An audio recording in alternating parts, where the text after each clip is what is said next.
عورت کا کھڑے ہو کر غسل کرنا کیسا ہے؟ کیا عورت کا کھڑے ہو کر غسل کرنا جائز ہے؟ بسم اللہ الرحمن الرحیم۔ السلام علیکم ورحمۃ اللہ وبرکاتہ۔ محترم ناظرین، اے وہ بہن جس کے دل میں ایمان کی روشنی ہے، سن کے تیرا دین تجھے حیا کا درس دیتا ہے، سن کے تیرا اسلام تجھے پاکیزگی کا سبق دیتا ہے، سن کے اللہ کے نبی صلی اللہ علیہ وسلم نے تجھے ان عورتوں میں شامل فرمایا جو سونا پہن سکتی ہیں، خوشبو لگا سکتی ہیں، لیکن جب دین کے دائرے سے قدم باہر رکھتی ہیں تو عزت کا تاج سر سے چھین جاتا ہے، اور دنیا کی نظروں میں بھی وہ، رب کی نگاہوں میں بھی وہ مقام نہیں رہتا جو اس عورت کا تھا جو پردے میں تھی، جو حیا میں تھی، جو اطاعت گزار تھی، اور سن کے دین میں پاکی نصف ایمان ہے، اور غسل جنابت ہو یا حیض و نفاس کے بعد کا غسل ہو، یہ فرض ہے، یہ عبادت ہے، یہ اللہ کی طرف سے ایک عظیم حکم ہے۔ لیکن آج سوال یہ ہے کہ عورت کھڑے ہو کر غسل کر سکتی ہے یا نہیں؟ اور جب یہ سوال اٹھتا ہے تو یاد رکھ کہ ہمارا دین کوئی خاموش دین نہیں ہے، یہ دین ہر چھوٹے بڑے مسئلے کی وضاحت کرتا ہے۔ ہمارے نبی کریم صلی اللہ علیہ وسلم نے ایسا دین چھوڑا ہے کہ اگر اونٹ کی رسی بھی کھو جائے تو وہ بھی اس دین میں مل جائے گا۔ تو اے بہن، جب تو کھڑی ہو کر غسل کرتی ہے تو یہ فیض جائز ہے، کیونکہ نبی کریم صلی اللہ علیہ وسلم سے کھڑے ہو کر بھی غسل کرنا ثابت ہے، اور بیٹھ کر بھی، اور بعض روایات میں حضرت عائشہ صدیقہ رضی اللہ تعالی عنہا سے یہ بات منقول ہے کہ نبی کریم صلی اللہ علیہ وسلم نے غسل کیا کھڑے ہو کر بھی اور بیٹھ کر بھی، اور یہ اس وقت کے حالات پر منحصر ہوتا ہے۔ اگر تجھے کھڑے ہو کر آسانی ہے اور پردے کا لحاظ بھی قائم ہے تو کھڑے ہو کر غسل کر سکتی ہیں، کیونکہ دین سہولیات کا نام ہے، دین مشقت میں ڈالنا نہیں آیا، دین آسانی دینے آیا ہے۔ ہاں، لیکن جب تو کھڑی ہو کر غسل کرے تو حیا کا دامن نہ چھوڑنا، اس وقت بھی جب تو اکیلی ہو، اس وقت بھی جب تیرے پاس کوئی نہیں، اس وقت بھی جب تو دروازہ بند کر چکی ہو، اس وقت بھی اللہ تجھے دیکھ رہا ہے، اس وقت بھی تیرے فرشتے گواہ ہیں، اس وقت بھی تیرے عمل لکھے جا رہے ہیں۔ اور اے بہن، سن کے یہ دین جس میں تو غسل کرتی ہے، اس دین نے تجھے مردوں کی نظروں سے بچایا ہے، اس دین نے تجھے بازاروں کی آلودگی سے بچایا ہے، اس دین نے تجھے خواہش پرستوں کی آنکھوں سے چھپایا ہے، اس دین نے تجھے ماں کہا، بیٹی کہا، بہن کہا، عزت کہا، حیا کا قلعہ بنایا۔ تو پھر تو غسل کرے جیسے بھی تجھے آسانی ہو، لیکن اس کے ہر لمحے کو عبادت سمجھے تو غسل کرے۔ تو دل میں نیت ہو کہ میں اپنے رب کے حکم پر عمل کر رہی ہوں، تو غسل کرے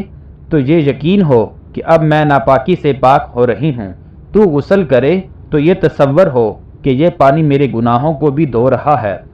یہ پانی میرے دل کی سیاہی کو بھی صاف کر رہا ہے، یہ پانی مجھے دوبارہ عبادت کے قابل بنا رہا ہے۔ تو غسل کرے تو تیرا چہرہ جھکا ہو، تیرا دل جھکا ہو، تیری زبان پر کوئی لفظ نہ ہو، لیکن تیرا دل کہہ رہا ہو، یا اللہ، جیسے تو نے اس پانی سے میرے جسم کو پاک کیا ویسے ہی میرے نفس کو پاک کر دے۔ اے اللہ، جیسے تو نے مجھے جنابت سے نکالا ایسے ہی غفلت سے نکال دے۔ اے اللہ، جیسے تو نے میرے جسم سے نجاست دوری کی ایسے ہی میرے دل سے گناہ دور کر دے۔ اور اے بہن، سن کہ جب تو غسل کرے تو مکمل کرے، ہر عضو پر پانی بہائے، ہر جگہ تک پانی پہنچے، ہر بال کی جڑ تک پانی پہنچے، کہ یہ فرض ہے۔ اور جب تو یہ عمل مکمل غسل کرے گی تو اللہ کے قریب ہو جائے گی، کیونکہ نبی کریم صلی اللہ علیہ وسلم نے فرمایا، جس نے غسل جنابت کیا اور اچھی طرح کیا تو اس کے تمام گناہ بخش دیے جاتے ہیں۔ اے بہن، تو غسل کر رہی ہے، لیکن تجھے خبر نہیں کہ شاید یہ غسل تیرے رب کے دربار میں تیری بخشش کا ذریعہ بن جائے، شاید یہ پانی جس سے تو اپنا جسم دھو رہی ہے یہ تیری قبر کی گرمی کو ٹھنڈک کر دے، شاید یہ غسل تیرے ان اعمال کا آغاز ہو جو تجھے جنت کی طرف لے جائیں، شاید یہی غسل تیرے دل میں دین کی وہ روشنی پیدا کر دے جو تجھے صدقہ کے راستے پر لے دے۔ تو غسل کو معمولی مت سمجھ، تو پانی کے ہر قطرے کو رحمت سمجھ، کہ یہ وہ عمل ہے جو رسول اکرم صلی اللہ علیہ وسلم نے سکھایا ہے، یہ وہ طہارت ہے جس پر دین کی عمارت کھڑی ہے، یہ وہ پاکیزگی ہے کہ جس کے بغیر نماز نہیں قبول ہوتی، روزہ نہیں قبول ہوتا، قرآن نہیں پڑھا جا سکتا، یہ وہ طہارت ہے جو جنت کی کنجی ہے۔ تو اے بہن، کھڑے ہو کر غسل کر یا بیٹھ کر کر، لیکن کر ایسے کہ رب راضی ہو، حیا کے ساتھ، کہ پردے کے ساتھ، کہ دل کے جھکاؤ کے ساتھ، توبہ کے جذبے کے ساتھ کر، آنکھوں کے آنسو کے ساتھ کر، دل کی نرمی کے ساتھ کر، نفس کے انکسار کے ساتھ کر، اللہ کی عظمت کے تصور کے ساتھ کر، اور جب غسل کر چکے ہو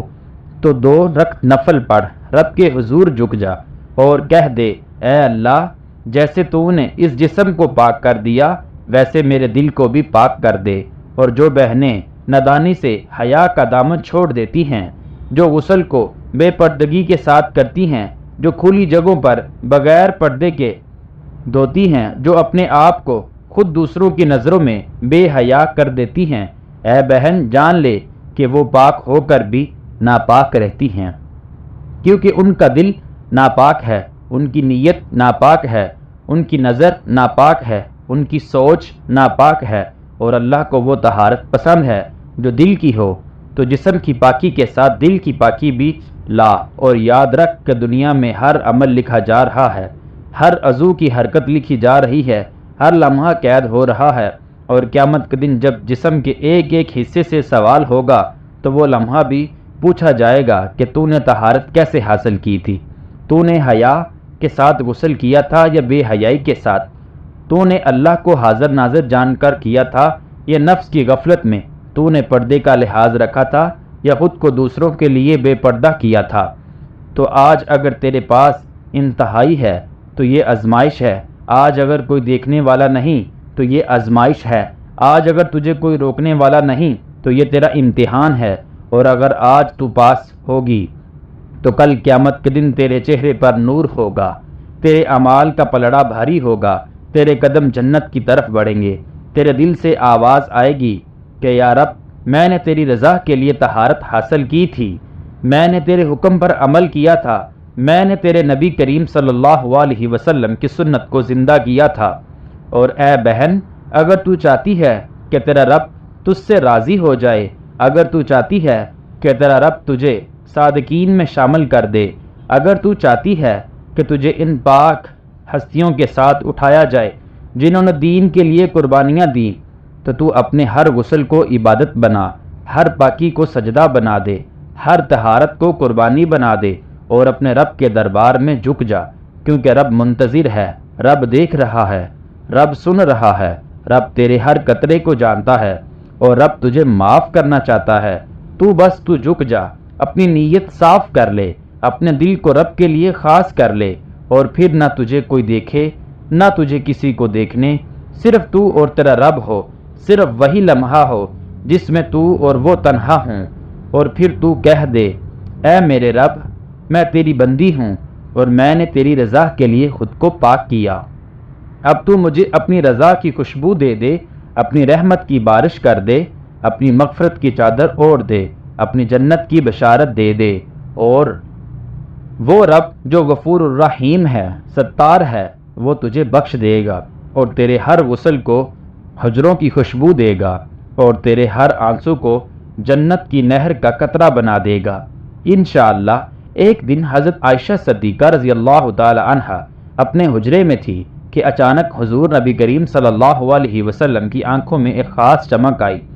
حضرت عائشہ صدیقہ رضی اللہ تعالی عنہا نے فوراً یہ دیکھا اور سوال کیا، یا رسول اللہ، آپ کی آنکھوں میں یہ چمک کیسی؟ آپ صلی اللہ علیہ وسلم نے مسکرا کر فرمایا، عائشہ، ابھی جبرائیل علیہ السلام مجھ سے ملنے آئے تھے، انہوں نے مجھے یہ خوشخبری دی کہ اللہ تعالیٰ نے میری امت کے لوگوں کے لیے رحمت اور مغفرت کا دروازہ کھول دیا ہے، اور یہ دروازہ قیامت تک کھلا رہے گا۔ حضرت عائشہ صدیقہ رضی اللہ تعالی عنہا نے بہت خوش ہو کر کہا، یا رسول اللہ، یہ تو بہت بڑی خوشخبری ہے۔ آپ صلی اللہ علیہ وسلم نے کہا، عائشہ، یہ خوشخبری صرف تمہاری امت کے لوگوں کے لیے نہیں بلکہ یہ خوشخبری خواتین کے لیے بھی ہے۔ اللہ تعالیٰ نے عورتوں کے لیے خاص طور پر رحمت اور مغفرت کے دروازے کھولے ہیں، کیونکہ وہ ایک طاقتور دل اور دماغ رکھتی ہیں، وہ بہت بڑی قربانیاں دیتی ہیں اور وہی دنیا کی بنیاد ہیں۔ حضرت عائشہ صدیقہ رضی اللہ تعالی عنہا نے یہ بات سنی تو ان کی آنکھوں بھی چمک گئی اور انہیں یہ یقین ہو گیا کہ خواتین کا مقام اسلام میں بہت بلند ہے۔ اس کے بعد حضرت عائشہ صدیقہ رضی اللہ تعالی عنہا نے اپنی زندگی کا مقصد یہ مقرر کر لیا کہ وہ ہمیشہ اللہ کی رضا کی کوشش کریں گی اور اپنے کردار کو اتنا بلند کریں گی کہ وہ اس خوشخبری کی حقدار بنے۔ ایک دن حضرت عائشہ صدیقہ رضی اللہ تعالی عنہا ایک مجلس میں بیٹھی تھی اور وہاں مختلف صحابہ اکرام اور صحابات بھی موجود تھے۔ اچانک ایک عورت آئی جس کی حالت بہت دل رنجیدہ تھی۔ اس نے حضرت عائشہ صدیقہ رضی اللہ تعالی عنہا سے کہا، یا ام المؤمنین، میں بہت پریشان ہوں، زندگی کے معاملات مجھے بے چین کر رہے ہیں، میرے شوہر کا رویہ مجھ سے سرد ہو گیا ہے اور میں خود کو بے بس محسوس کرتی ہوں۔ حضرت عائشہ صدیقہ رضی اللہ تعالی عنہا نے نہایت محبت سے اس عورت کو دیکھا اور کہا، دیکھو بیٹی، اس دنیا میں جو بھی مصیبت آتی ہے وہ عارضی ہوتی ہے، اللہ تعالیٰ کی مدد سے تمہارے حالات بدل سکتے ہیں، لیکن تمہیں صبر کرنا ہوگا۔ یاد رکھو، تمہاری مشکلات کا ہر لمحہ تمہارے لیے ایک عبادت بن سکتا ہے اگر تم اللہ کی رضا کی نیت سے اپنے کام کرو۔ یہ سنتے ہی وہ عورت کھڑی ہو گئی اور حضرت عائشہ صدیقہ رضی اللہ تعالی عنہا کی باتوں پر دل سے عمل کرنے کی نیت کی۔ پھر اس نے اپنی زندگی میں تبدیلی لانے کی کوشش کی اور اللہ کی رضا کے لیے صبر اور تحمل سے کام لینا شروع کیا۔ اس واقعہ سے یہ بات سمجھ آتی ہے کہ اسلام میں خواتین کا مقام بہت بلند ہے اور اللہ تعالیٰ نے ان کی مشکلات کو سمجھا ہے اور ان کے لیے رحمت کا دروازہ ہمیشہ کھلا رکھا ہے۔ حضرت عائشہ صدیقہ رضی اللہ تعالی عنہا کی اس حکمت سے ہمیں یہ سیکھنے کو ملتا ہے کہ مشکلات چاہے وہ کسی بھی نوعیت کی ہوں، اگر انسان اللہ کے لیے صبر کرے تو وہ اس کے لیے عظیم انعامات کا باعث بنتی ہے۔ اللہ تعالیٰ نے اپنی مخلوق میں عورتوں کو عظمت بخشی ہے اور ان کے صبر اور تحمل کو عزت دی ہے۔ اسی طرح ایک اور واقعہ حضرت فاطمہ رضی اللہ تعالی عنہا سے بھی جڑا ہوا ہے۔ جب ایک دن وہ حضور نبی کریم صلی اللہ علیہ وسلم کے پاس آئی اور کہا، یا رسول اللہ، مجھے اور میرے شوہر کو زندگی کی مشکلات کا سامنا ہے، ہمارے لیے گزارا کرنا بہت مشکل ہو گیا اور گھر کے کاموں میں بھی تھکاوٹ بڑھ گئی ہے۔ حضور صلی اللہ علیہ وسلم نے فوراً اپنی بیٹی کو گلے لگا لیا اور کہا، فاطمہ، تمہیں معلوم ہونا چاہیے کہ تمہارا صبر اللہ کے دربار میں بہت قیمتی ہے، تمہارا یہ صبر تمہاری جنت کا دروازہ بنے گا، اللہ تعالیٰ تمہیں اس صبر کے بدلے میں بہت بڑا انعام دے گا۔ حضور صلی اللہ علیہ وسلم نے حضرت فاطمہ رضی اللہ تعالی عنہا کو یہ دعا سکھائی، جب تمہیں تھکاوٹ اور مشکلات کا سامنا ہو تو یہ دعا پڑھو۔ ترجمہ: اے اللہ، میری مصیبت میں مجھے اجر دے اور میرے لیے اس سے بہتر کچھ عطا کر۔ یہ دعا حضرت فاطمہ رضی اللہ تعالی عنہا کی زندگی کا حصہ بن گئی، انہوں نے ہمیشہ اس پر عمل کیا۔ حضور صلی اللہ علیہ وسلم نے اپنی بیٹی کو نہ صرف صبر کی اہمیت سکھائی بلکہ ان کی اہمیت بڑھائی اور ان کے لیے اللہ تعالیٰ کے انعامات کی خوشخبری دی۔ ان کا صبر نہ صرف اس دنیا میں کامیابی کا باعث بنا بلکہ آخرت میں بھی ان کے لیے ایک عظیم مقام حاصل ہوا۔ یہ واقعہ ہمیں سکھاتا ہے کہ عورتوں کی زندگی میں آنے والی مشکلات اور ان کا صبر اللہ کی رضا کی طرف بڑھتا ہے اور ان کے صبر کا انعام اللہ کی طرف سے ہوتا ہے۔ اسلام میں خواتین کا مقام بہت بلند ہے، ان کے صبر اور تحمل کو ہمیشہ عزت دی گئی ہے۔ اس کے ساتھ ہی اسلام نے خواتین کو ان کے حقوق دیے ہیں اور ان کی عزت اور تحریم کا مکمل اہتمام کیا ہے تاکہ وہ دنیا میں بھی کامیاب ہوں اور آخرت میں بھی اللہ کے انعامات سے نوازی جائے۔ اسلام میں ہر عورت کو ایک عظیم مقام حاصل ہے اور وہ اپنی جدوجہد، محنت اور صبر کے ذریعے اللہ کی رضا کو حاصل کرتی ہیں۔ جب عورت اللہ کی رضا کے لیے کام کرتی ہے تو اللہ اسے اپنی رحمت اور مغفرت سے نوازتا ہے اور ان کی زندگی میں برکتیں ڈالتا ہے۔ اللہ تعالیٰ سے دعا ہے کہ اللہ تعالیٰ میرا سنانا اور آپ کا سننا اپنی بارگاہ الہی میں قبول و منظور فرمائے، آمین ثم آمین۔